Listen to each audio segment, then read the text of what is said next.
How strong is the link between excessive media consumption, watching TV, playing video games, and your ability to concentrate?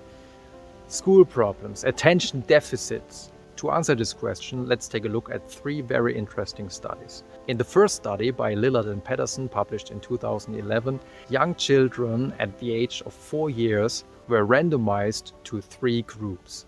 The first group was allowed to watch SpongeBob for 9 minutes. The second group was allowed to watch the kids' TV series Caillou, also for 9 minutes. And the third group was allowed for the same amount of time to make some drawings. Directly afterwards, all children had to go through some cognitive tests. For example, a classic working memory test in which they had to memorize a line of numbers, like for example 8, 4, 9, 7. And afterwards they had to name the numbers backwards. So 7, 4, 9, 8. The results were quite clear. Those children who had watched SpongeBob were the worst. Those children who had watched Caillou were quite in the middle, and those children who were allowed to do some drawing during this 9 minutes were the best at these cognitive tests. And the scientists say that SpongeBob is probably that bad for children because there are so many cuts. So there are, on average, after 11 seconds, there is always a new scene. Whereas in Caillou, the other kids' TV series, there is a cut after every 34 seconds. So there are much less cuts. These results are quite interesting because they tell us that, at least in the short term, watching fast cut TV series are not good for the attention abilities of children.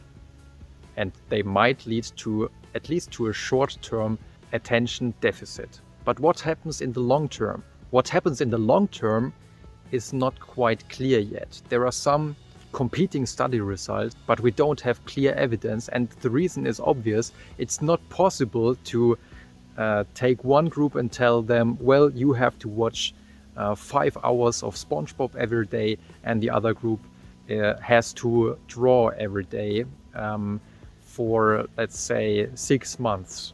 Of course, from an ethical point of view, we can't do that, especially as we suppose that watching SpongeBob for such a long period might be bad for the children's brains. But another group of scientists found a very clever way to investigate the effects of the excessive media consumption by finding parents who anyways had planned to present their children a PlayStation.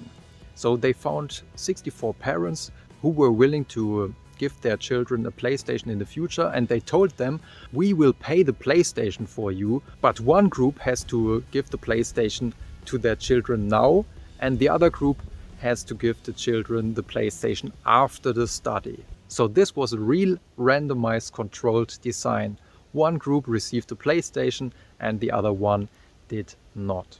And again, the results were quite remarkable because those children who had received the PlayStation after 4 months were less good in writing and in reading, and even their teachers said that with those children there were more school problems. Therefore, some scientists say to give your children a PlayStation is like giving your children bad grades. And the reason is obvious.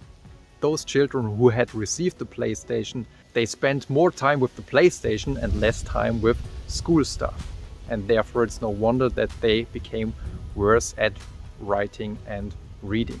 But again, this study was not very long. So what about long-time effects? And for this, the so-called Dunedin study comes into play, which is a gigantic study conducted in New Zealand with more than 1,000 participants who were observed over decades.